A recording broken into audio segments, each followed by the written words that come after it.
Hey everyone, I'm Mitchell and welcome back to Let's Unpack That. Today I'm so excited to have a friend of the pod, Tyler Johnson. You were here, like a year ago? I saw you a little bit this summer when you were on the campaign trail, but I'm so excited to have you here today to co-host with me. Tyler, what have you been up to? What is the last year of Tyler's life been like?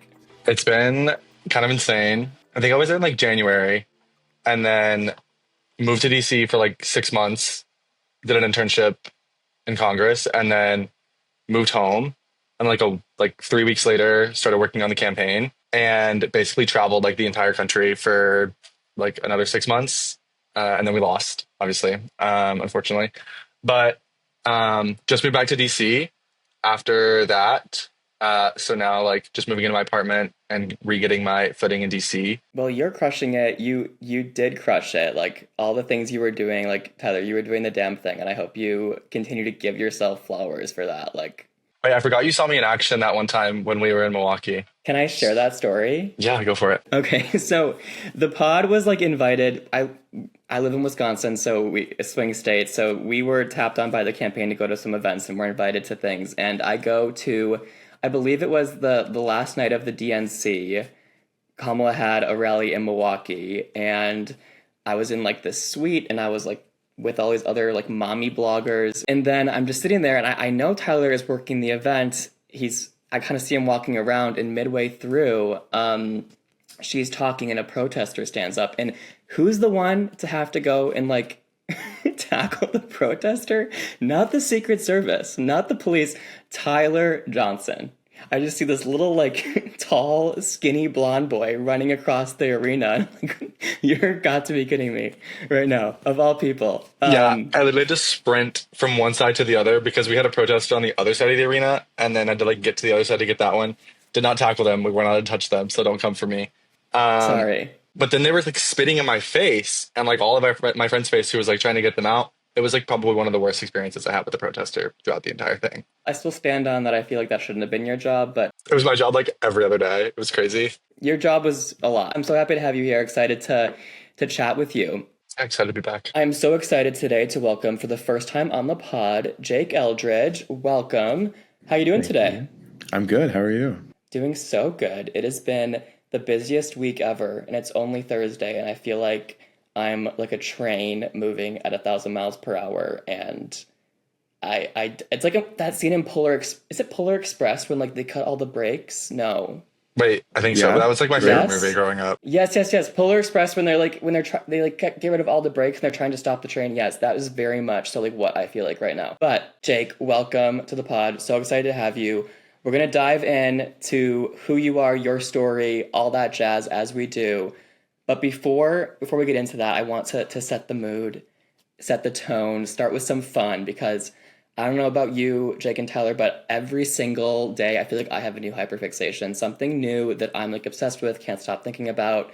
And oftentimes there's no one to share that with, so this is a safe space. So I can start. For those who love reality TV, I feel like anyone who does, or people who are like locked into any of the housewife shows, Real Housewives of Salt Lake City is season 5, best season of TV perhaps ever. I've watched since season 1 and I've loved it, but there's been nothing better than this season. Bronwyn Newport, what an amazing newbie, so good. Everyone has been clocked in and it's just perfect TV, not too serious, but just so fun, and the looks are everything. It's funny though because this weekend I'm doing like a whole girls weekend with my group of girlfriends, and it's kind of like a Valentine's themed / like birthday for some of the girls. And one of the things we're doing is like an award show where we all like submitted nominees and then voted on the winners. And to surprise the girls, I got one of the housewives to send like a video of them singing happy birthday. And this video that she sent is just so iconic. She's wearing like a panda costume, and then she like takes off the head, and like it's just so cute. So I'm excited for that, and I love the Housewives. And if you are listening to this and you have not watched Salt Lake City yet, I cannot encourage you enough. Like, it has FBI arrests on camera. It has people marrying their great grandpa. It has like takedowns and Gossip Girl reveals. Like, it truly has it all. Like, it is television. That's my hyperfixation. Okay, I kind of have two. One's like less of a hyperfixation because it's not going well. I moved into my new apartment and I was like, I'm going to start cooking and like stop eating out. I think I'm a really bad cook and I keep burning things. So like was trying to like get into that and like really stick with it, but I think I'm going to give up and just like order food or like HelloFresh. I don't know if that is actually like a good thing. What did you try making? I honestly don't remember. I like found these like recipes online and then ordered like you could add to cart all of like I think it was like steak or something of some sort. I don't know. I burnt it and it was really gross and I threw it in the trash. HelloFresh does require you to like turn on the oven and like. Well, I can do like that much. Did not burn it. But you have to like put things in a frying pan and like cook them still. Guys, like, I was making this is so embarrassing. Maybe I was what's making it called? What's that one company where you just put it in Tempo? What's the company that where you like put it? Factor. You want Factor? Yeah. Okay. You want a microwavable meal? Okay, wait. No, that makes me sound really bad. Wait, this is so embarrassing, but the other morning I was trying to make literally eggs. I was trying to make eggs and I burnt my eggs. I was trying to make fried eggs and I burnt my eggs. And this is the first time I was like cooking in my apartment and my fire alarm started going off. And I didn't know like how this fire alarm worked. And it just repeatedly says fire, like over and over and over again until it finally stops. And I was like people on the street could literally see me waving my door and like, cause I didn't realize I had a fan over top of my oven. Yeah. It was a really bad day. It was a really bad morning. Set me up for a terrible day. Okay. Now onto one that's going better. Solid core is my like actual hyperfixation. I literally go like every other day. And I don't know why, but it's like I go to one class and I feel like I like have to go to another one right after. I started this like over the summer when I was on the campaign because I like stopped exercising and just like needed to go out and like do something other than work. And I like booked my first class one week. My friend Sophia was like, we have to go. We went and then I booked 3 more the same week. And one of them was at like 5 a.m. before a flight. Really bad choice. Don't recommend. But I literally feel like I either had to book another class every time I leave, even if I can't walk the next day. Yes, we love solid core.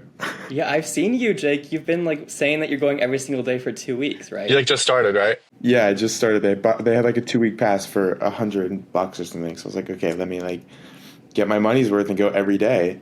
Mm-hmm. And today was my 4th day going, and I walked out of class because I just it was fine. It wasn't even a class. It was the instructor was like too hands on. I was like, okay, I need to breathe, and every 5 seconds I heard my name. Was I on my knees half the class? Yes, but. Okay, please elaborate. Like, paint the picture here. Like, what was she doing? Okay, so I walk in and she walks up with her little paper to write my name down and her fake smile. She's like, how are you? I'm like, good, how are you? And then she, like, the class starts and I'm doing everything and I'm doing it. I'm doing good. And I hear my name every 3 seconds, but she wasn't instructing me. She wasn't like, okay, Jake, like, fix this. In the beginning, she wasn't at least. And then I just kept hearing my name. And you know how they're doing, like, their count? Mm-hmm. Like, they just pull the count out of thin air. Like, they'll be at 12, and then they're at, like, 3 all of a sudden somehow. Yes. And she'd be like, 12, Jake, 3, 2, Jake, 1. I'm like, why are we saying my name? Like, I was confused the whole class, and I kept looking up thinking she was, like, you know, showing me to change something, and she was not. I was like, okay. And then, like, the class went on about another 10 minutes of that. Mm-hmm. And then we did something with that bungee on the end. Mm-hmm. You know, like the leg bungee. I hate that's my least favorite. That thing. And as my leg is in air, like trying to keep it in there, she's like grabbing the bungee and like tighter, make it tighter, make it tighter. I'm like, okay, you need to relax. And I just felt suffocated by her. Was she calling out other people? No. I heard like everybody else's name like once. I was like, okay, this whole class knows that I'm struggling right now, so I'm going to go. So I hastily wiped down my machine. I did wipe it down and I exited. Will you be returning to Solid Core? Yeah, I have it booked for 5 a.m. tomorrow. Happy Valentine's Day. Jake, how do you do Solid Core and then go and like do Pilates at the Aloe Gym like 6 seconds later? Like, how do you do both those in one day without like literally becoming like extinct off the planet Earth? Like skinny. Because I supplement it with cookies in between everything. No, well, I had Pilates booked before I booked Solid Core a few days ago. So I was like, obviously I'm going to still go to Pilates. And then 2 days ago, I had a berries event before Solid Core. I just like limp between each one. Real. I really wish, I had that same motivation and willpower. You just need to get the 2-week classes and just go every day, Mitchell. Just do it. I'm a big like, group fitness guy. Like I love cycling. I love indoor spin classes. Like so much fun. I feel like I'm dancing on the bike. It's totally up my alley. I love it.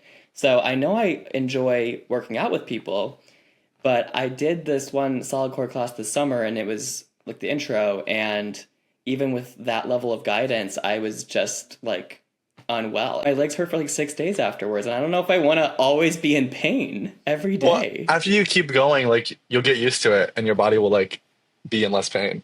I've been trying to do more group fitness, and I did a hot yoga the other day, Yeah. like last week, and it was the worst. Hot yoga confuses me because I don't know if it's a workout or if I'm just sweating because I'm in a sauna. I mean, I think it's supposed to be both, right? Yeah, but I feel like if you take away the heat factor, how much are you actually going to feel like you worked out afterwards? Are you supposed to feel like you're working out, or are you supposed to feel like at one with yourself? I did not feel at one with myself. The lady next to me was sweating on me. I was like, okay, this is not Zen in any How close capacity. were you? Really close. There were like 50 of us in this tiny room. And I didn't have a towel because it was my first time. So I was the guy that rented the mat from them. And Yeah. I roll out my mat with no towel, no water, and I'm just over there in a sauna. Why didn't you for bring 50. water to a hot yoga class, Jake? I forgot. Oh my god. And they didn't have water for purchase? They might have. But I don't know. I just walked. I didn't think it would be as sweaty as it was. You didn't think hot I don't yoga know. would be hot? Will you be returning there or no? I won't be going back to hot yoga, to say the least. Not in the near future. I also don't like walking out drenched in sweat. Yeah. Yeah. But Jake, do you have to even like book classes when you go to the Aloe Gym? Like you have to sign up for those in advance too? You can't just walk in? No, it's not just walk in. It's like booked, yeah. Sorry, I'm just curious because I've never talked to anyone who's been to the Aloe Gym before. Like, did they just email you and were like, hey, do you want to come to the Aloe Gym? Yeah, they'll reach out and they like invite you. But I mean, everybody there is amazing. Do you feel like you're like doing a network event while you're working out? No, that's what I love. It feels like a family. It's like the Aloe that's family. fun. Yeah. It's like That's a little, fun. like a sanctuary. That's more zen than hot yoga. Is it big? The gym. Yeah, the Aloe Gym. Yeah, it's a good size.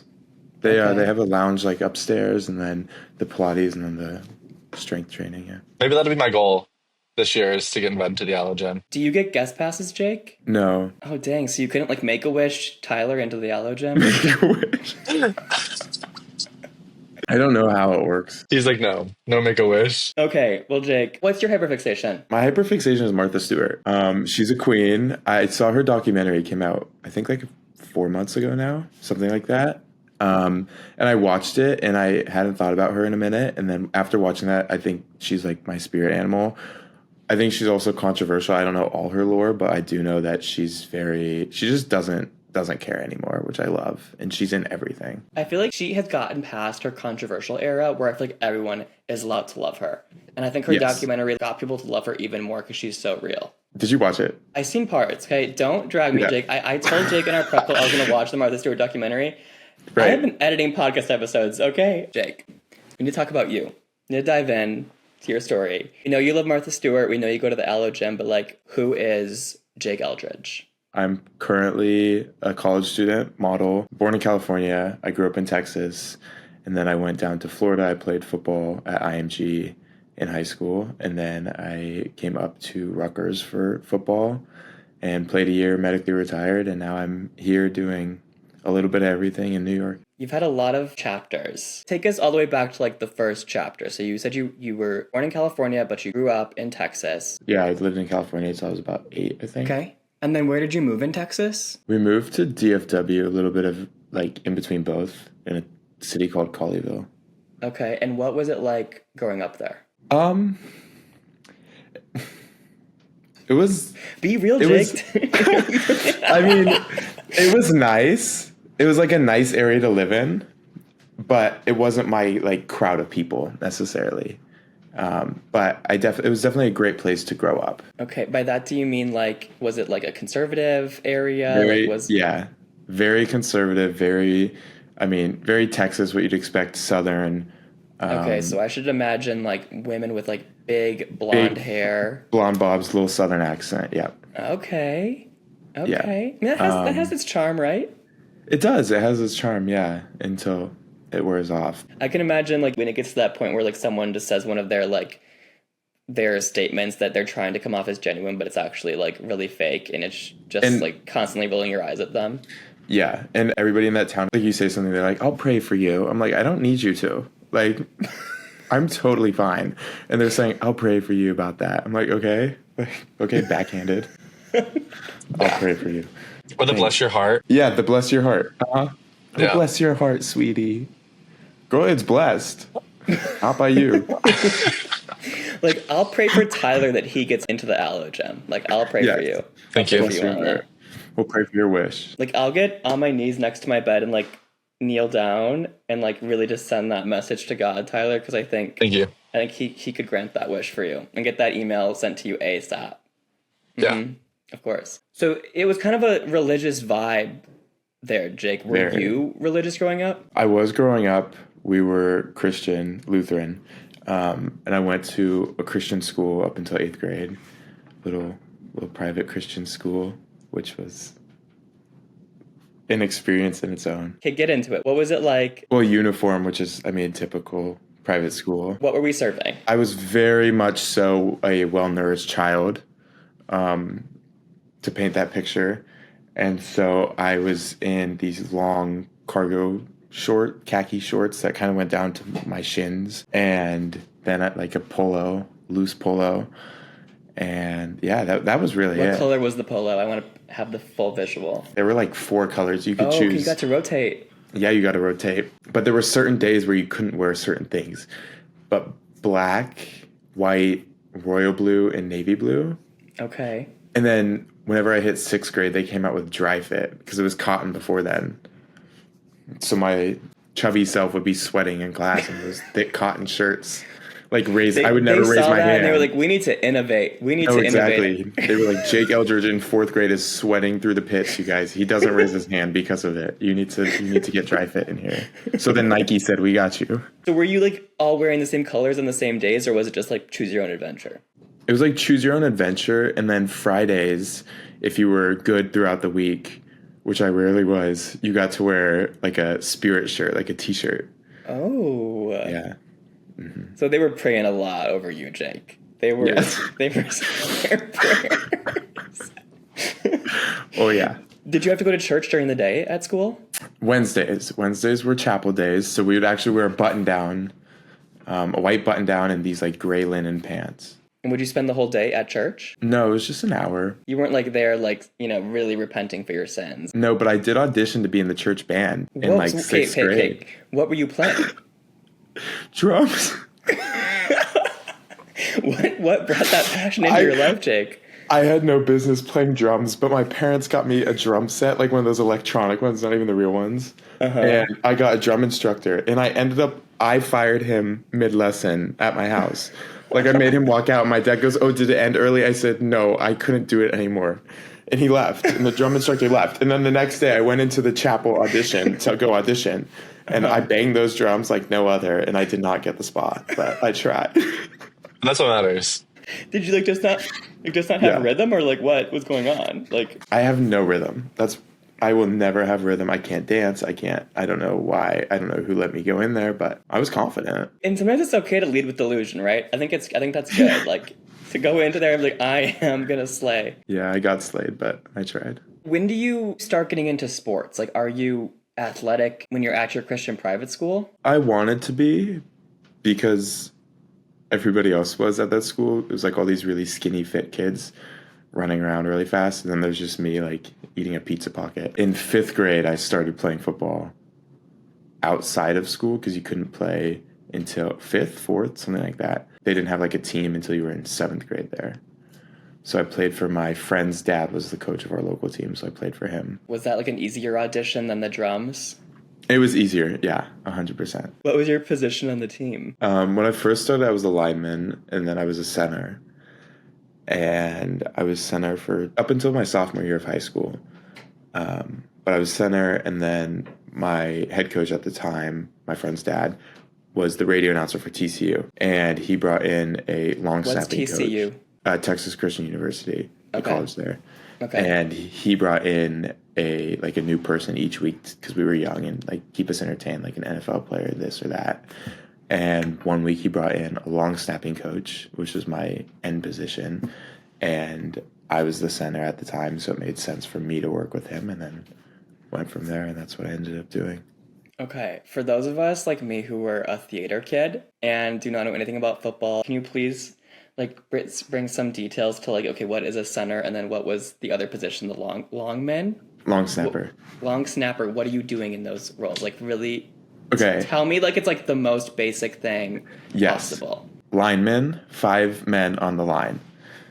And then the middle one is the center. He has the ball and starts the play and hikes it back to the quarterback. And then they block for the quarterback to protect him. The long snapper, whenever we go out for punt or field goal or extra points, would be the one snapping the ball to either the punter or the holder on like extra points and field goals. Okay, I think I'm understanding. So I was bent over from a young age. You were practicing. Yes. And people prayed over you just a little bit too hard when you were in that position. Like your parents were praying so hard for your success that you just ended up being bent over like for the foreseeable future. Yeah. Uh-huh. A little foreshadow, yeah. You were so good at that position that you felt so comfortable, and that's okay. Yeah, it was what's great. it called? Muscle memory. Yes. Very that. yeah. Very that. So you were like locked into the long snapper role. Do you keep playing then like in middle school and high school in that same position then? Yeah, throughout middle school I was still center and long snapper, and then high school freshman year I was center and long snapper still, and then COVID happened. And then whenever I left COVID, I said, okay, I don't want to be center anymore. I just want to focus on long snapping, but I was the right size for a center. So during like quarantine, I lost a ton of weight and like didn't eat. And then I showed back up with a jawline the first day after quarantine, and they were like, oh, who are you? And I was like, I'm a diva girl. I'm not being a center anymore. And so I was just long snapper after that. Honestly, Jake, that's so gracious of you to take yourself out of the spotlight to let someone else shine in that role so you could better support your team in that long snapper position and also serve jawline for everyone in the stands. Like that is like just really deeply moving. Yes, I was bent over serving face on that field.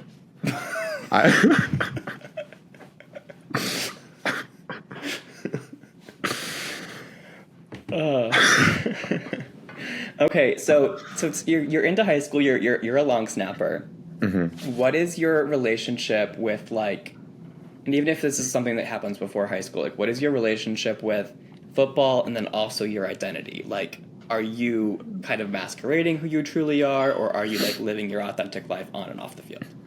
I was masking who I was at football and at school, and then when I went home, I would be more my authentic self. I would bake, which was like my passion at the time, decorating cakes.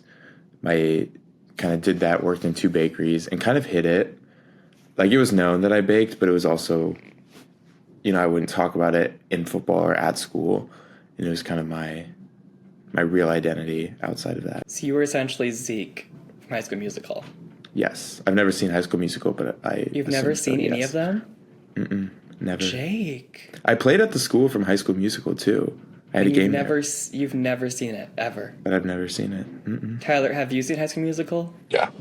As you got more into high school and people were like growing up more and kind of like getting more, they're going through puberty, they're becoming more like into relationships and XYZ, like did you feel it getting more challenging putting that mask on? Yeah, it was definitely an added element, I would say, when people start getting relationships and this and that. And I would always be talking to somebody, like I would always like be talking to some girl to say I was. But so you had a beard. Mm-hmm. Yeah. Would you do anything with those girls, or was it just like for show? Just for show. I look back and I think I went about it in a very great way. Mm-hmm. I never let anything get serious because I knew that in the end, like that wasn't who I wanted to be with. Mm-hmm. I just wasn't obviously going to come out at that age. So I never did anything with any girl, never dated any, because I was like, I don't want to like break their heart. You're better than me because I had like mini girlfriends. Like I would have like a new one every other week because I was trying to cover it up. Tyler, were you like getting with these girls? Or, like what were you doing? I only did things with like one of them, but like that was it, and that was in like eighth grade, which is like kind of crazy to think about. But So you only broke the heart of one. no, I wouldn't go that far. I definitely like broke the heart of a couple. Um, I also was like a little man whore. I fear, like I was like I was bouncing. I was jumping from girl to girl for like at least 2 years. And I was always like this. Even my mom was like, "We knew you were gay since you were like 8 years old," but here I am, like hopping to a new girl every like 3 weeks as a child. Jake needed to be there as like your guide. I mean, he was being so considerate and I kind to know, these I was a women. golden gay. I failed you. It's all of you. okay. It got you to where you are today. That's what I did, matters. and that is what matters. Yes. Jake, did you ever feel like your teammates were like starting to figure it out in high school? Like, were they like saying things to you or anything that made you like nervous or uncomfortable, or was it just kind of like locker room vibes? I'd say a little bit of both. I mean, it's kind of like locker room vibes, and you're thinking about too much, like to kind of mask it, that you overcompensate, and then everybody's like, okay, like we know. But nobody really said anything in high school, at least, about it. I think I did really good at acting. Would you ever like act professionally? You clearly have a skill. I would like to, and I think about this daily, actually. Do you have a dream project? Ooh, no. Like, what would you do? Like, do you want to be like a Netflix star? Do you want to follow like in Noah Beck's footsteps, like be on Tubi? Do you want to be like? I would do a Netflix star, but I would want to be on the morning show, like another morning Okay. show, Apple TV Okay. vibe. Yeah. I feel like that's within reach. I mean, I think they film in New York, hopefully. Yeah. So I think we need to talk to Reese Witherspoon and say, hey, I No, have yeah, an we'll call Reese. Academy Yeah. Award. You're practically an EGOT, Jake. I mean, I have it all. you are. I'm in the I mean, next Wicked, actually. Yeah. Yeah. They kicked yeah. Cynthia out, and I'm in. Wow. You So- and Ari? Wow. Me and Ariana are going to be holding hands. Yeah. Well, it's actually a subplot because everyone thinks that it's you and Ari, but it's actually you and Jonathan Bailey. Okay. Wait, that would be a good spinoff, though. It would be like his secret lover or something. Yes. Let's manifest. We can strategize offline. Lots of manifesting to do here, I'm afraid. Yeah. We're praying over a lot of people. A lot. After Yeah. this. Okay, well, Jake, I did a little bit of stalking, and I like found your old Twitter, and I saw you like Oh, God. posting like all of the schools that like you were getting offers Oh, from, okay. and all the schools that you were like not committing to, or like declining, or like uncommitting from, Yeah. and like all these photo shoots of you like being a cool athlete, and I was like, okay, okay. I'm just curious about this because I've never really heard about it. What was the recruitment process like? Were these people like coming to your games and then like trying to like wine and dine you to pick their team?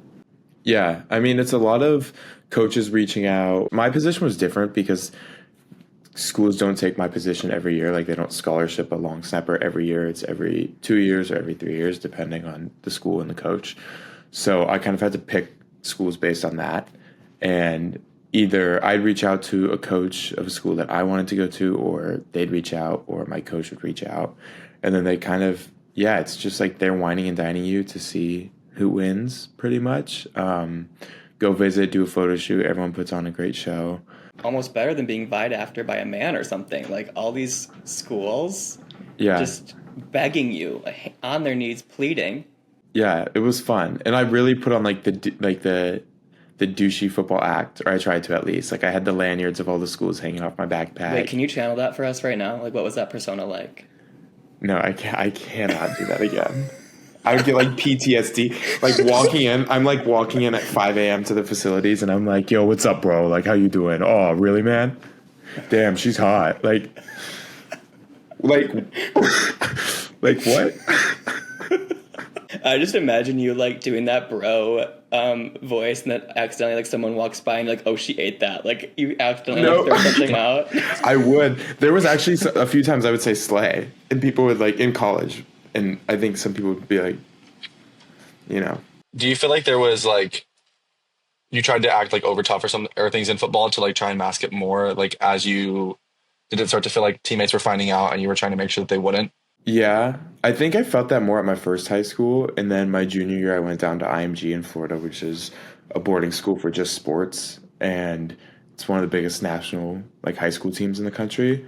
And when I went there, I think it actually made it easier to mask it because I was one of the captains of that team, and being the captain of the biggest high school team in the country is a very easy thing to use to mask being gay. So it definitely made it easier, I think, for my last year of high school. Were there guys and girls at this boarding school? Yes. Were there any gays there? I'm sure there were. I didn't pay mind to them. So you weren't having like your Netflix No, rom-com No. moment. The guys and girls dorms were separated. So if you took a walk late at night, like behind the pond and stuff, there were like these old storage shelter. Yeah. You get the picture. So it was pretty much like Sniffies. Yeah. That's terrifying. Like imagine you trap 1,000 kids on a resort and they can't leave. Go back. This school was like a resort. Like there was like pools and like Yeah, the there whole was nine. There was a pool, a basketball court, a smoothie bar right outside the dorms. It's in Florida, so the weather's so nice all the time. A big cafeteria. They drive you around on golf carts between classes. You'd go to class for like only the afternoon or only the morning, depending on your sport. It was sponsored by Gatorade and Under Armour, so Gatorade would like provide everything. It was amazing. That was like the best year of my life. So you were just there for 1 year? Yeah, I was only there for midway through my junior year through midway through.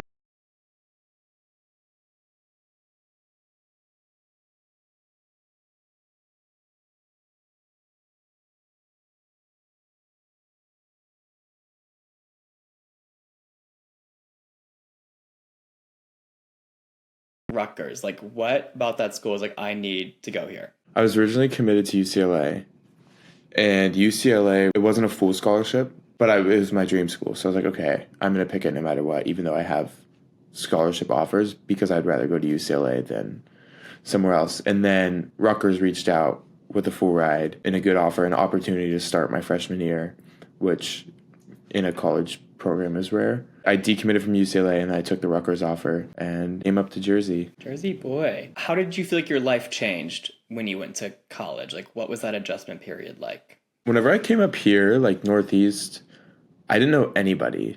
I didn't know anybody on the team really. I didn't know anybody in New York. I didn't know.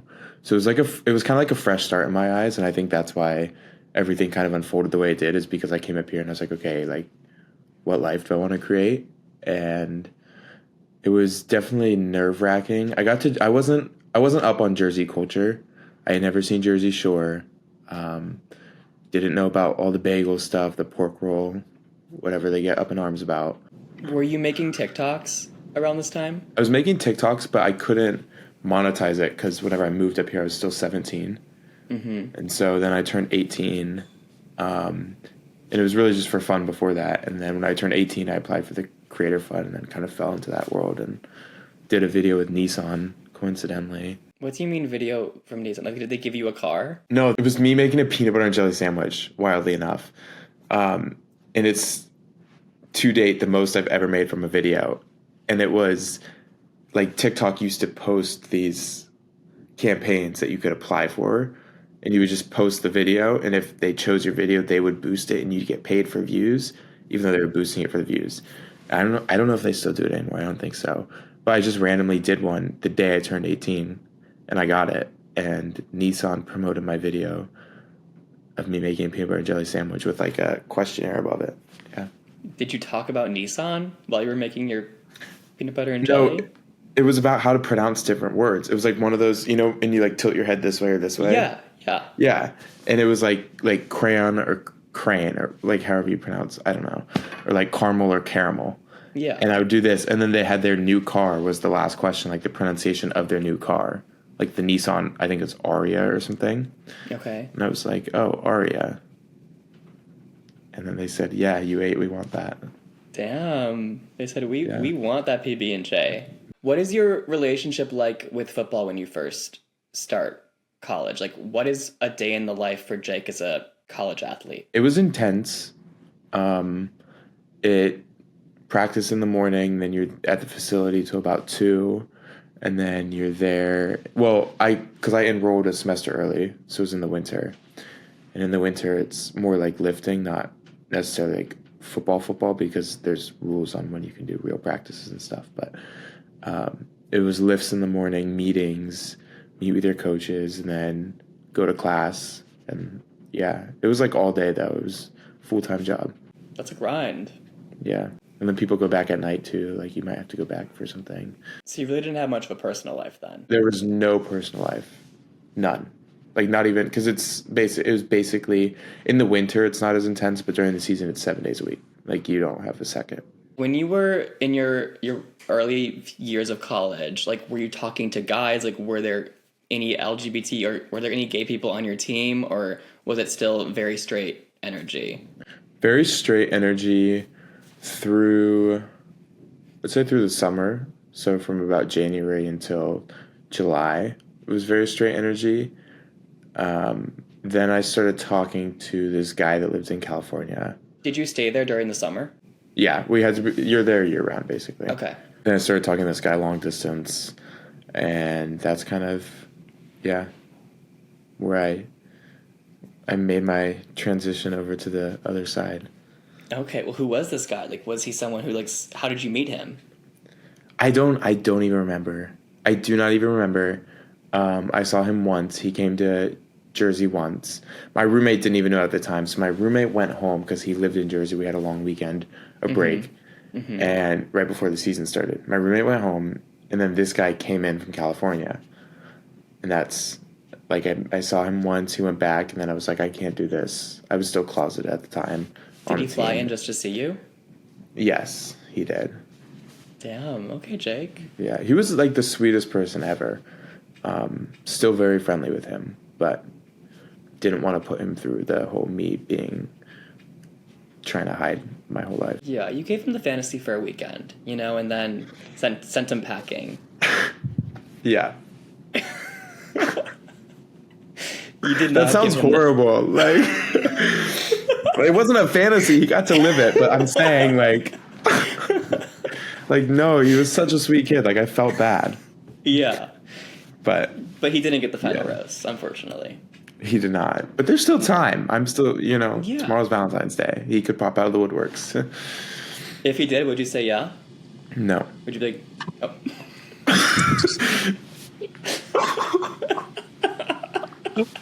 You were so fast with that. No hesitation. You said no. Just immediately. I'm sorry if you see this. Was there anything else you were doing when you were like playing in college to like hide your identity, since it was a little bit different since you were no longer at home? I was still acting very straight at the facility, obviously.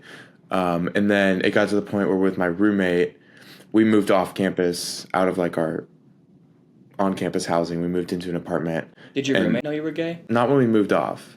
Okay. But then I told him pretty soon after, and he's very chill. He's like my brother. Like I felt very comfortable telling him. Mm-hmm. And I think my biggest fear with that was him obviously telling other people and how he would receive it. But no, he had my back through almost everything like that I can think of. Anybody that would try and bring it up, he would shut it down.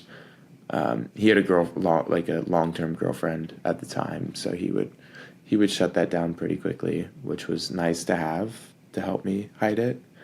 And then I dated a guy at Rutgers for a solid month until he brought me edible arrangements in the hospital, and I ended it. You were in the hospital bed and you said, "This is over."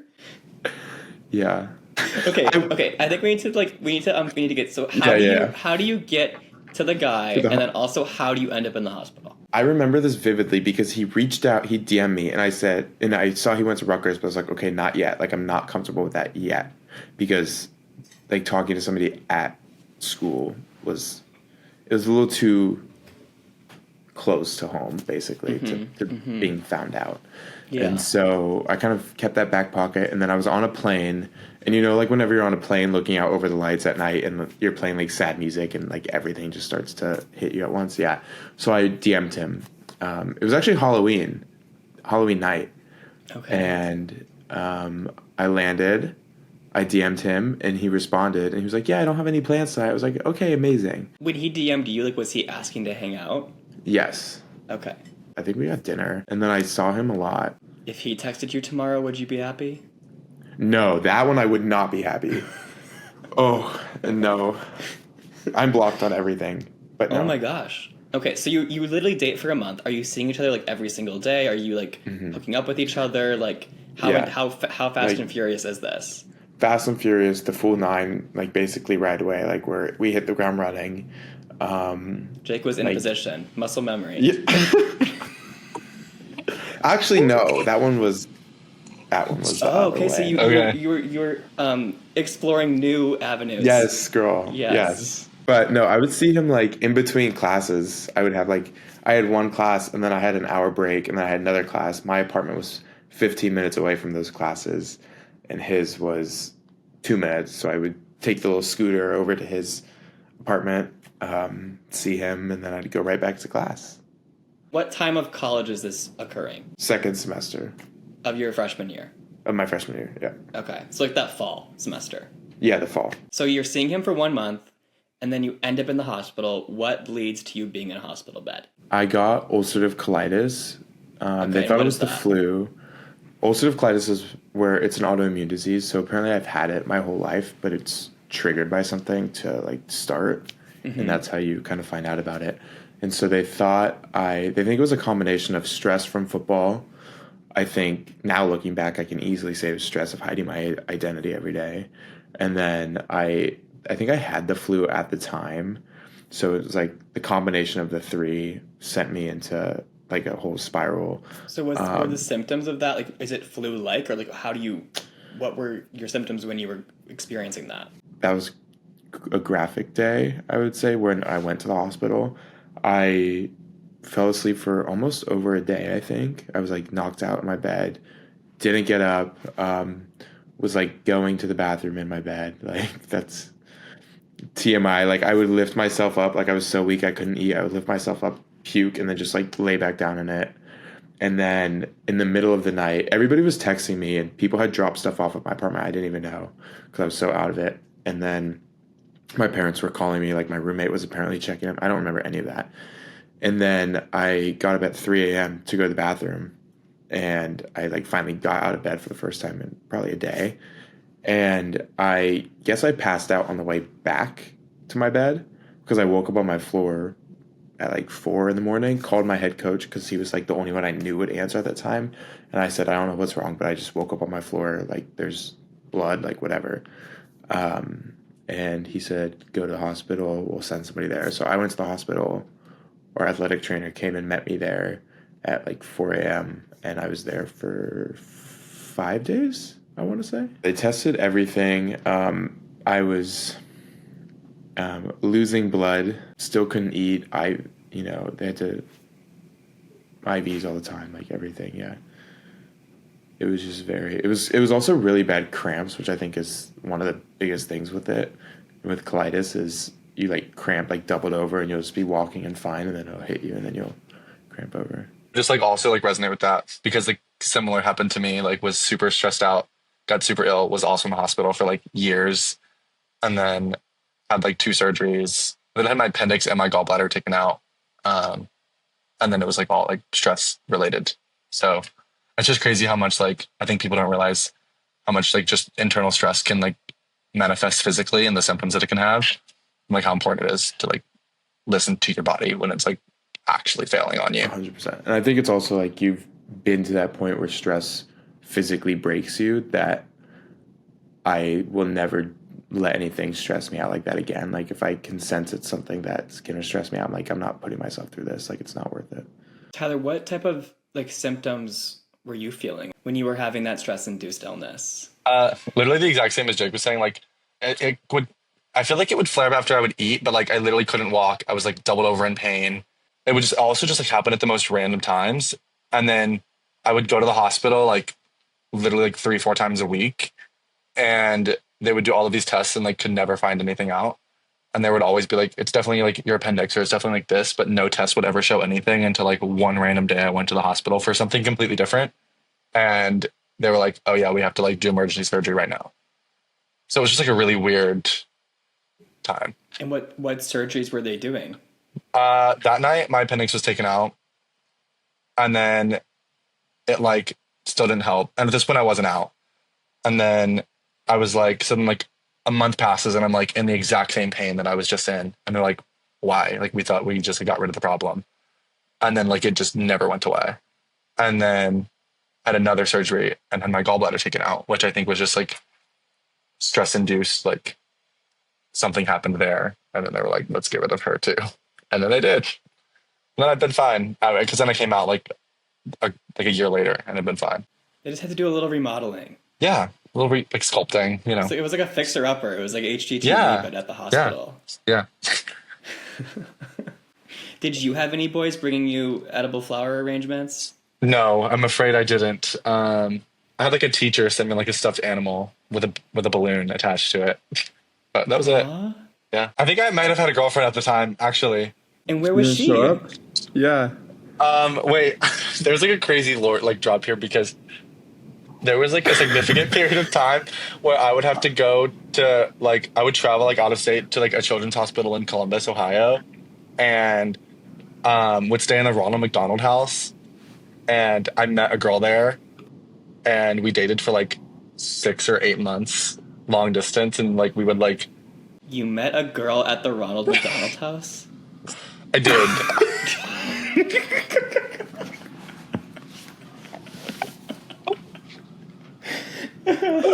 So every time I'm at McDonald's and they ask me to donate to the Ronald McDonald House, I always have to say yes because I feel bad if I don't. It's like part of my journey.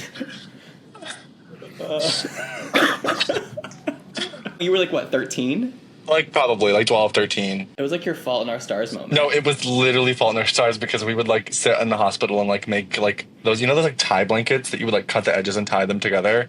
Yeah. We would like make those in the hallway of the Yeah. hospital, and like the nurses just thought we were like the cutest couple. Aww. Coming to our doctor's appointments at the same times. Like it was actually really, it's like, yeah, I don't know. And then you walked out of there and you were like, you know what? I don't like women. I was like, oh, they fixed me.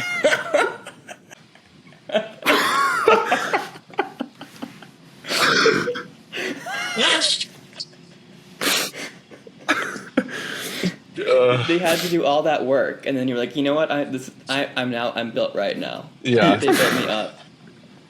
The software update. No, exactly.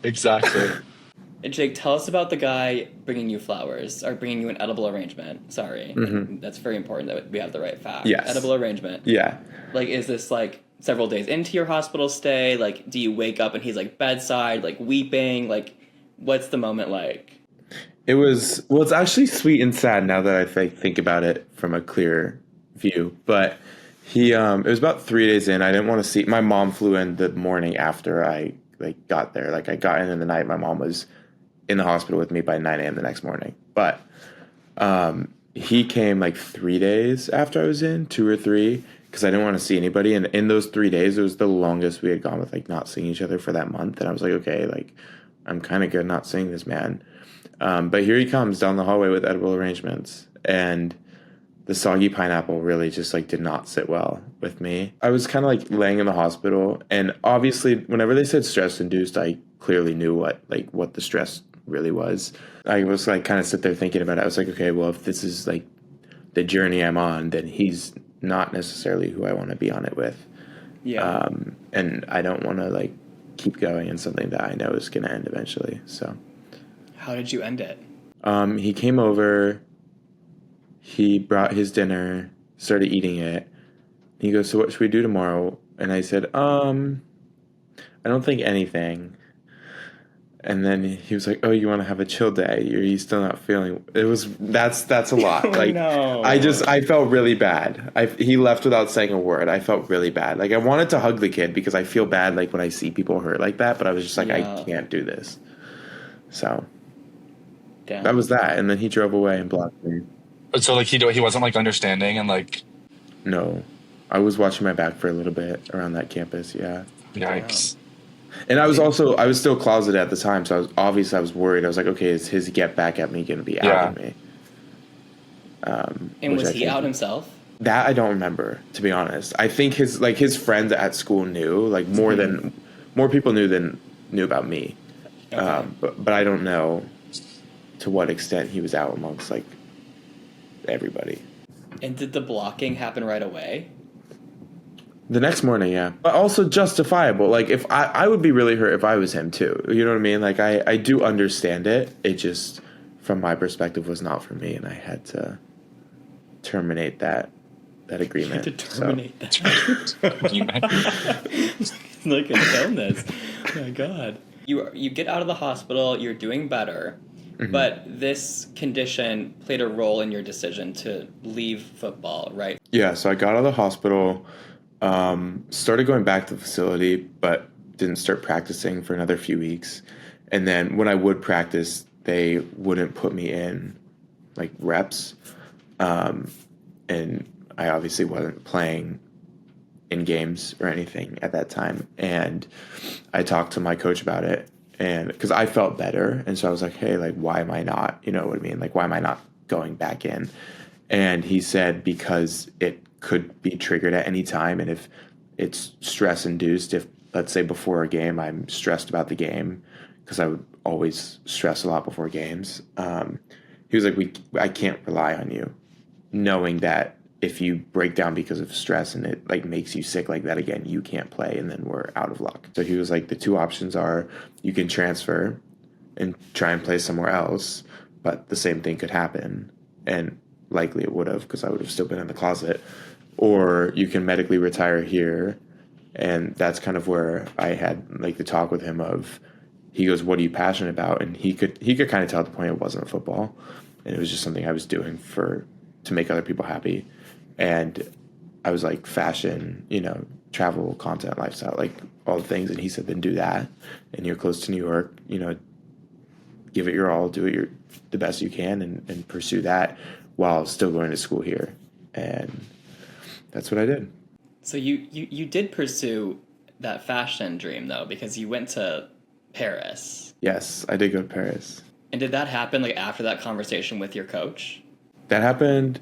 Yeah, the conversation was in December, and then kind of January through May, I was still around the team a lot, like being an assistant any way I could, basically, and still there every day. So I wasn't fully leaning into, you know, my passions, because I was still involved, because it was a big part of my life, and it was all I knew up here, because, like I said, I didn't know anybody in New York, I didn't know anybody in Jersey, and the only people I had time to spend time with were at that facility. So I think the biggest thing was like pulling away and trying to like build a life outside of that.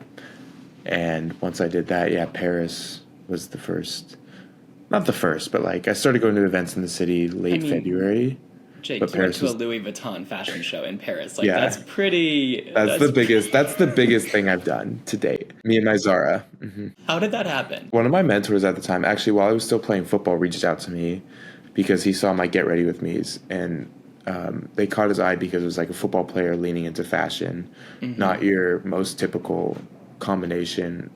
I mean, now it's way more common because, you know, everybody's dressing up for NFL games and this and that. But especially in college, like somebody leaning into football outside of a game day suit was very, I think it definitely caught his eye. And he was like, well, if you want to lean into fashion, I'm always here to offer my advice, support, all that. And he did. And yeah, I started slowly, like he became one of my greatest mentors, kind of, if I had questions about stuff, would answer them, all that. And he said, there's the Louis show in Paris. I could take you as, you know, the +1. And I was like, yeah, I'll be there. I was in Hawaii, and I went from Hawaii, left the family vacation early, and went. Take us through this experience. Like, what happens? Yeah, Paris mentally was a shit show. Mentally, I was just not well. It was my first time. I'd been to Paris earlier in March, but it was my first like solo trip abroad. So that in itself was overwhelming. This was the biggest event I went to. Overwhelming. I didn't know what I was wearing. I had no idea. I was kind of going into it blind. And so I went to Zara the day I landed, and I picked up an outfit from Zara. And I was like, oh, it's summer. Like, let me wear like this cool like chain link looking like tank top and these black oversized pants.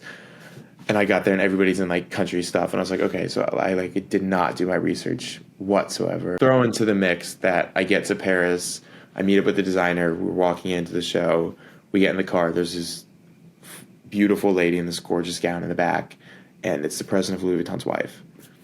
And I'm up there in my Zara clutching a YSL bag. Looking back, it was like, okay, iconic. I would never do it again. I would never have the nerves to do it again, but I was so uneducated in the space at the time that I just kind of, you know, went with what I had. We get to the red carpet, of that event. I get out of the car, and Did you talk everybody's to them at all in the car? yeah. I talked to them, the designer and the president's wife. Okay. They were both very sweet. She was insanely humble. And then we get out, and then I was immediately overwhelmed. Ton of paparazzi, fans, and I was like, okay, who else is at this show? Did you get some Getty pics? Like, of you coming out of the car? Like, you on Girl, Getty they did not images? give a fuck about me. They didn't care. They said, who is he? You know? But that's okay. You and Tyler will have to have a face-off in, like, your Getty images search. I know Tyler has some Gettys. Oh, Tyler's on Getty. I have a couple Gettys. Oh, we gotta Yeah. go look at those after. I get out of the car, and Sabrina Carpenter gets out of the car behind me. I was like, okay, lovely. So everyone starts cheering for her. We're standing at the top waiting, because then they like walk you to your seat. And met the president of Louis Vuitton. He invited me to the after party, gave me the wristband. And I was like, okay, amazing. And then took our seat, front row. Then Anna Wintour walks by. And then my whole brain was like pretty much off from there on out. And then the show was over. You just blacked out. I basically blacked out. I was just sitting there. I was just a body on that bench. How was the after party? I didn't go. This is where this is my biggest regret in life. I try not to regret things. This is like one of the probably 5 things in life that I regret is not going to that party, because I was talking to somebody at the time and it wasn't going well. And so I was like whenever you're talking to somebody, it's not going well, like mentally, you don't have energy to do stuff, especially in like a toxic situationship, whatever it is. And so I was so drained. I just went back to my hotel and I was just like laying there. I didn't get out of bed until it was time for my flight. I mean, I don't think you can beat yourself up too much. I feel like everyone has been in a spot like that where it's like they have these 2 options in front of them where it's like do this or like something with a boy. And I feel like so often it's so easy to pick the boy because like there's like more immediacy to that, right? Like, oh, like I'm going to get something out of that. Yeah. And I'm also not like a big partier. Yeah. Not my scene by any means. I stray away from it as much as I can. You're all about health and well-being. You don't have time. All about it. Yes, health as well. You have too many back-to-back Pilates and solid core classes to do. Yeah. Sometimes I even have to cut the solid core early to get to Pilates. Yeah, that's why. So you get home from Paris. You've really like literally had this opportunity to really explore that passion for fashion. Do you feel like that experience helped push you to want to come out, or what led to that decision for you? The fashion aspect, the Louis show, obviously, but also just being in Europe, it's like there's so much more to the world. Why am I going to limit myself and waste time worrying, I guess, about what people think and wait to live my life until after, because there's always going to be judgment no matter what I do, no matter what you do or where you're at in life. So I think that kind of made me realize, like, why don't I just start now? When you were getting closer to like doing that publicly, like were you on the apps? Like were you a blank profile on Grindr or?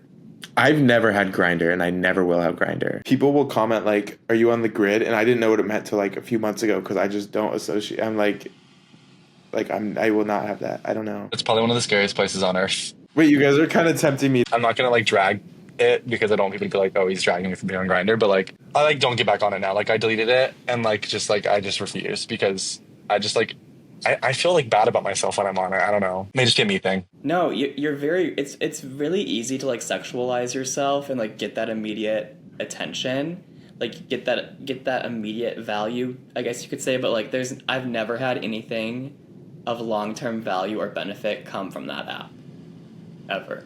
Yeah. No. Tell us, Jake, like what did you do to share your identity with the world? What was that moment for you? There were a few moments. I think the first was a soft launch, I guess, in a way, on a TikTok post this past August, whenever I took off leaving LA, and I put like this montage of what I want my life to be, and I put like a picture of this gay couple and their kids, and I was like, okay, like we'll see if anybody notices.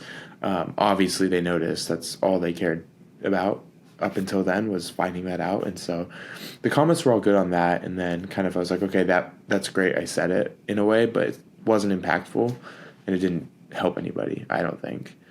And so I kind of posted another thing for National Coming Out Day, talking about living your life as you, like, authentically and that. And then I was like, okay, like, still didn't have the impact I wanted. So then I finally just did like a very real YouTube video, kind of longer, just me talking, emotions, everything, and that really kind of is what was the final straw.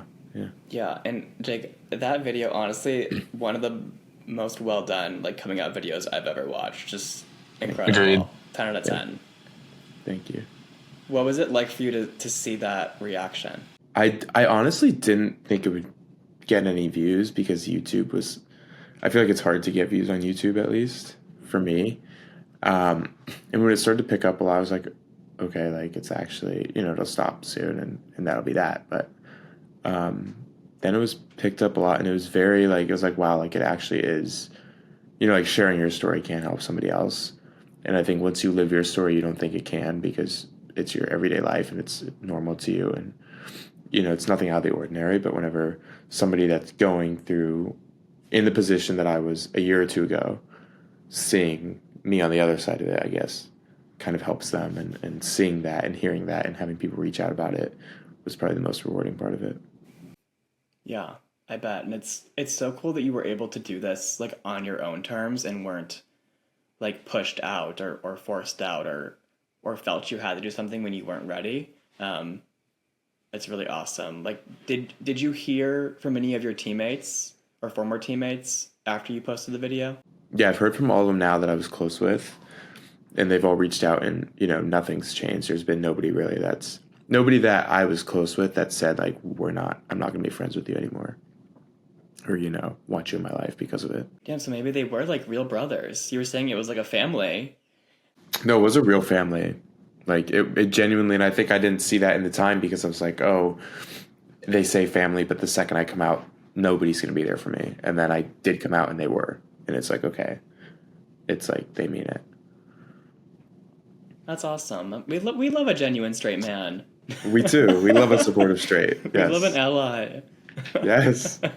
Or was there anybody that you felt the need to like tell privately before that may like have not seen the TikTok, like before you posted the YouTube video? That was like important to share with them. Yeah, I told my head coach before I posted anything, actually. I went into, and that was probably the most difficult but most rewarding conversation I had around it. And I looking like there was nobody saying like, oh, you have to tell your head coach, but I feel like it was the right thing to do.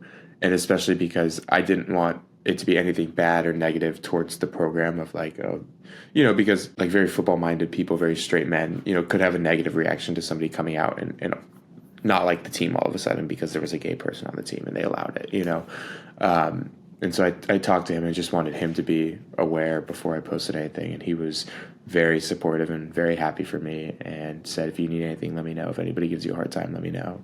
That's awesome. This sounds like the best coach ever. And I'll be honest, and he knows this, is I wasn't like his biggest fan when I was playing for him because, I mean, one, I'm playing for him. His job is to yell at me every day. Two, I kind of, didn't think he would be like that and like a father figure in that way for me when I needed him. And looking back and whenever it happened, I was like, wow, like this, he's a genuinely good person, which I think is rare, especially in that industry and sport. Do you still keep in touch with him now? Yeah, I talked to him yesterday. Aw. Yeah. You were living in New Jersey, but you just recently moved to New York City. Where are you in the city, and how is it so far? I'm in a hotel in Fidei right now, and I move into my apartment officially Saturday morning, so I'm excited. But I've been coming to the city almost every day of the week for the past year now, and going back and forth from Jersey. It was just like I did my commuter time, and I'm ready to be able to be here all the time. What was that commute like? Like, how long was it? It was like an hour and a half, depending on the day. Okay. And in the beginning, it was very tiring. It was like, ugh, like, I have to hop on the New Jersey Transit train that sounds like it's falling apart every 3 seconds every night. But then I kind of just got like routine. Like I would do work on the train. I would get used to it. Yeah. Are you excited for your new place? I saw you did like a little apartment tour. It looks really cute. Yeah, I'm so excited. They're finishing construction on it.